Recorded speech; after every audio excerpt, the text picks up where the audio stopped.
안녕하십니까. 업사이클 리서치 이차임 본부장입니다. 4월 15일 기술적인 분석을 통해서 시장의 위치와 앞으로의 방향을 한번 이야기 나눠보도록 하겠습니다. 일단 먼저 그 전에 제가 내일 오후 8시 4월 16일 수요일 8시에 다시 한번 또 4월과 같은 5월 옵션 만기 전략 또 옵션 관련된 핵심 강의 진행 예정이니까요. 많은 관심 부탁드리도록 하겠습니다. 자, 이제 본론으로 들어가 보도록 하겠습니다. 지난주에 그 트럼프의 변심, 트럼프의 한 발 물러서는 모습이 나오면서 시장이 급등을 했습니다. 코스피가 6% 정도 상승을 했고요. 뭐 나스닥 같은 경우, S&P 500 지수 같은 경우는 10%가 넘는 상승을 보여줬습니다. 코로나 때도 이만큼은 안 올랐습니다. 제가 알기로는 2000 서프라임 모기지 사태 때 정도 가봐야지 이 정도 상승이 나오지 않았을까 생각을 할 정도로 강한 상승을 보여줬습니다. 그리고 나서 우리나라 증시는 추가 상승을 좀 하고 있습니다. 추가 상승을 하고 있는데 아무래도 이 하락의 시작점까지 어떤 반등, 기술적 반등의 되돌림이 나오고 있는 것이 아닌가 생각을 하고 있어요. 코스닥도 마찬가지입니다. 하락의 시작에 기술적 반등이 하락 시작점까지 되돌림이 나오고 있는데 그러면 기술적 반등은 거의 끝나가는 것이 아닌가 생각을 하고 있습니다. 미국 증시 역시 마찬가지입니다. 강하게 반등을 줬지만 아직은 그 양봉 안에서의 기간 조정이 나오고 있죠. 그래서 미국도 추가적인 상승이 나온다고 하더라도 S&P 500 기준으로 따진다라면 한 5,500 정도 선까지 어떤 반등, 정말 많이 나와도 5,600 정도가 최대 반등이 아닐까 저는 개인적으로 생각을 좀 하고 있습니다. 그 이후에는 여기서 좀 행보를 하다가 뭐 상승과 하락을 반복하다가 위든 아래든 방향이 결정이 되지 않을까 생각을 개인적으로는 하고 있습니다. 나스닥 역시 마찬가지예요. 나스닥도 그 양봉에서 조금 에너지를 모으고 있지 않나 판단을 하고 있습니다. 자, 독일 증시를 보신다라면 역시 마찬가지입니다. 이렇게 상승이 나오고 나서 그 안에서 머뭇거리고 있지 않나 판단을 좀 하고 있습니다. 항생지수 역시 마찬가지로 항생은 이제 중국이다 보니까 그 갭을 많이 메꾸진 못했습니다. 그리고 일본 니케이 같은 경우도 양봉에서 수렴을 좀 하고 있습니다. 결론은 바로 여기서 이렇게 올라가기는 쉽진 않다. 또 그렇다고 해서 바로 이렇게 빠지지도 않는다 생각을 하고 있어요. 어쩌면 정답은 좀 나와 있을 수 있다 생각하고 있는데 힌트를 좀 찾아본다라면 과거에 블랙 먼데이가 발생했을 때 1987년 주가가 급락이 나왔을 때 이렇게 수렴을 하고 그리고 시장은 오히려 상승으로 쭉 이어져 갔습니다. 상승으로 조금씩 이어가려는 모습을 보여줬었습니다. 그러니까 이 하락의 시작점까지 그냥 계속해서 완만하게 상승을 가려고 했었죠. 지금은 어쩌면 이거와 반대의 모습.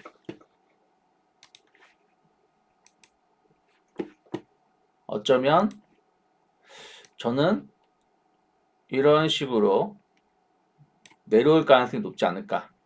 다시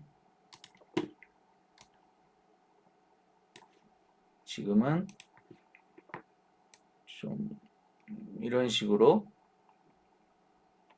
내려올 가능성이 높지 않을까 생각하고 있어요. 이게 바로 이렇게 내려올지 좀 시간을 가지면서 내려올지는 잘 모르겠습니다. 이거는 흐름을 좀 봐야 된다 생각을 좀 하고 있어요. 우리나라의 작년 8월 달 같은 모습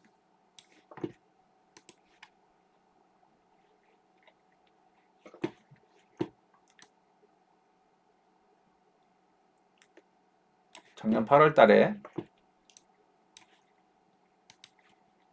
급락이 나오고 그 하락의 시작 전까지 반등이 나왔고 그 다음에 좀 흘러내렸습니다. 그리고 또 반등이 나왔지만 또 흘러내리는 모습.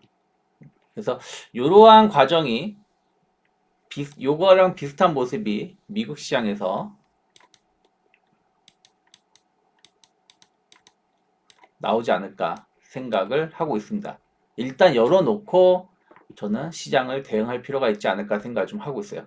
다만 말씀드렸다시피 이게 이렇게 바로 내려올지 코스피처럼 행보하다 내려올지 아니면 더 늘어지면서 내려올지는 모르겠습니다. 그건 이제 보면서 봐야겠죠. 또 거기에 대한 전략은 제가 내일 금요일에 파생 교육을 통해서 자세히 알려드릴 테니까요. 그 영상을 한번 아카데미 영상을 참고하시면 조금은 더 도움이 되지 않을까 생각을 좀 하고 있습니다. 자, 그러면 일단은 우리나라 같은 경우는 반등을 꽤 많이 줬다. 일단 하락은 상대적으로 적었기 때문에 반등도 뭐 엄청나게 나오기보다는 지금 정도의 반등이 적당하다 생각을 좀 하고 있습니다.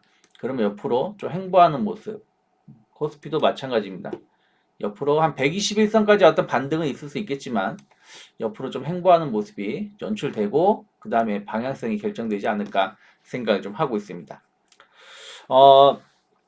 제가 지난번에는 빅스 지수를 계속해서 좀 보면서 접근하자라고 말씀을 드렸었습니다. 그래서 빅스 지수가 60 이상, 55에서 60에 오게 된다라면 주식을 사도 된다.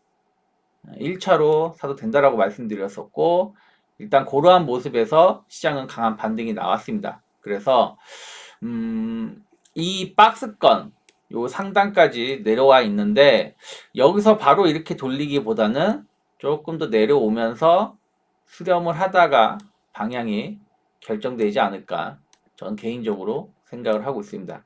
특히 우리가 조금 고민을 해야 되는 것은 그동안 빅스 지수가 상당히 낮은 위치에서 형성이 되었었더라면 이제는 조금 높은 위치에서 빅스 지수가 움직일 가능성이 높지 않을까 판단하고 있습니다. 이 말은 이제 고 빅스 지수가 노멀 새로운 모습이 될 것이고 그러면 이 얘기는 지수의 변동성이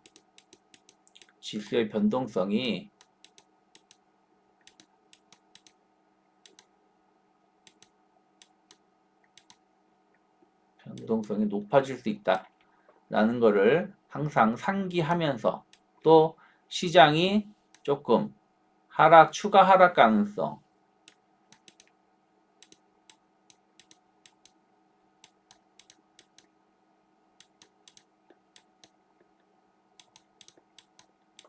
하락 가능성을 대비할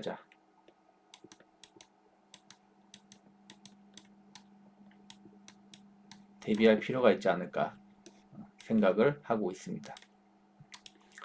그래서 어쩌면 2022년 정도의 모습 빅스 지수가 상당히 한 2023년부터 2024년까지는 상당히 낮은 위치에서 이렇게 형성됐었더라면 이제 2021년부터 2022년까지의 빅스 지수의 모습이 여기서 나올 수 있다. 그래서 지금 그러한 모습을 보여주려고 하고 있다라면 당분간은 좀 리스크 관리에 조금 더 우리가 충실할 필요가 있지 않을까 생각을 좀 하고 있습니다. 그리고 계속해서 우리가 좀 봐야 될 것은 국채금리입니다. 미 국채금리가 다시 오늘 조금 상승세를 좀 보여주고 있습니다. 그래서 10년물이 지금 4.36까지 좀 올라와 있는 상황인데요. 반면에 미 국채 금리는 상승하는 거에 반해서 현재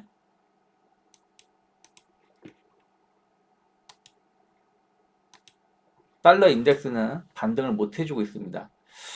저는 달러 인덱스가 확산형에서 이제는 이렇게 확산형으로 갔다가 이 저점을 깨는 상황이기 때문에 추가 하락 가능성이 있다. 저는 90 초반까지 하락 가능성 열어놔야 되지 않을까 생각을 좀 하고 있습니다. 90 초반까지. 그러면서 달러 강세의 시대가 좀 저물 것을 대비할 필요가 있지 않을까 판단을 좀 하고 있습니다.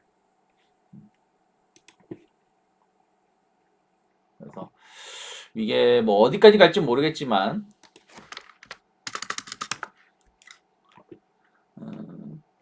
이 박스 상단이 무너지면 박스 하단까지 한 번은 내려와야 되지 않을까 생각 좀 하고 있습니다.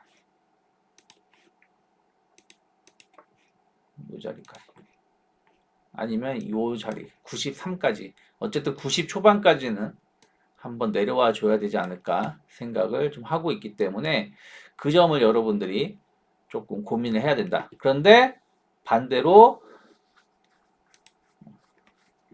국채금리는 또 오르고 있죠. 국채금리가 오르면서 달러가 약세를 띠고 있는 부분들이 아직은 시장이 완벽하게 바닥이 잡혔다 말하기는 좀 힘들지 않을까 생각을 하고 있습니다.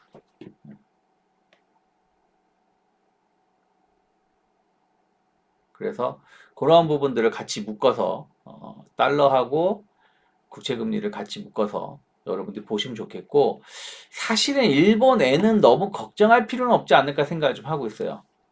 일본에는 너무 걱정할 필요는 없다. 물론 이제 세간에는 이게 헤드앤숄더가 될 수 있겠죠. 이렇게 해서 헤드앤숄더가 되고 이 자리가 무너지면 정말로 125까지 후두둑 떨어질 수 있습니다.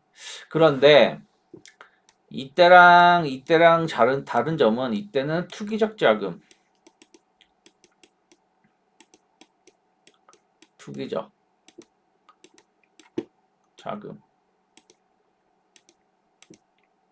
지금은 그런 게 없다라는 거죠. 그런 게 많지는 않다. 그래서 엔화가 140엔을 무너졌을 때 핑계로 흔들 수는 있지만 엔화가 중요한 게 아니라 달러 인덱스가 중요하다. 달러가 떨어지기 때문에 달러가 약세를 띠기 때문에 엔화가 약세를 띠는 거고 그러면 이거는 조금 안전자산에 대한 미국 자산에 대한 또 불확실성을 조금 더 키울 수 있는 요소가 될 수 있기 때문에 이 부분을 일주일 동안 체크를 하시면서 시장을 대응할 필요가 있다. 판단을 좀 하고 있습니다. 그래서 결론! 시장은 1차 상승을 거의 다 줬다. 조금 위에서 행보를 할지 아래에서 행보할지 모르겠지만 위로는 21선, 아래로는 5일선, 11선의 수렴이 필요하다. 그래서 A가 좋은 거고 B는 조금 아쉬운 부분이 될 수 있겠지만 어쨌든 A든 B든 수렴을 거쳐야 된다라고 생각하고 있고요. 그리고 우리가 조심해야 될 것은 국채금리 그리고 거기에 맞춰서 달러 인덱스 미국 달러의 흐름을 좀 보자. 그리고 이제는 빅스 지수는 너무 걱정하지 말자. 그리고 설사 이번에 빅스 지수가 다시 48로 온다고 해도 그 자리는 저점이 아닙니다. 지금은 여기서 매수할 자리는 아니다. 그래서 빅스 지수가 급등한다고 해서 시장이 저점이다 생각하지 말고 이번에 저점은 달러 그리고 국채금리에서 나올 수 있다. 여기서 신호가 나올 수 있기 때문에 거기서 우리가 저점을 잡도록 노력을 해보자 라는 말씀을 드리고 싶고요. A프로 네이버에서 APR로 눌러서 검색을 하시면요. APR로 눌러서 검색을 하시면 APR로가 A프로가 뜹니다. A프로가 뜨고요. 여기를 눌러서 들어오시면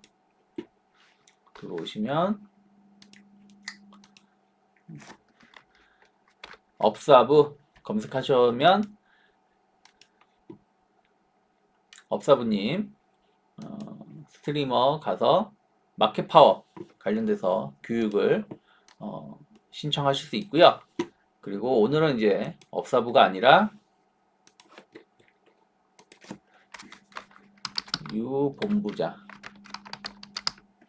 유본부장이라고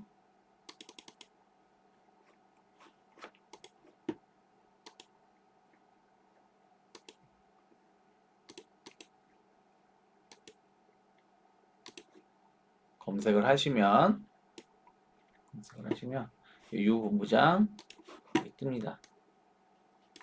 그래서 이거를 클릭해서 들어오시면 이렇게 들어오시고 여기 게시판을 보시면 게시판을 클릭하시면 두 번째 파생시장 전략 여기 있습니다.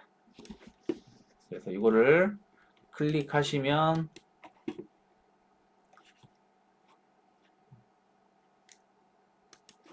여기 클릭하시면 결제를 하실 수 있습니다. 결제하셔가지고 금액은 55,000원입니다. 55,000원.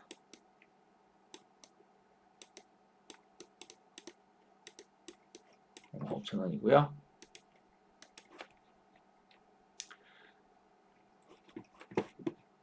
내용은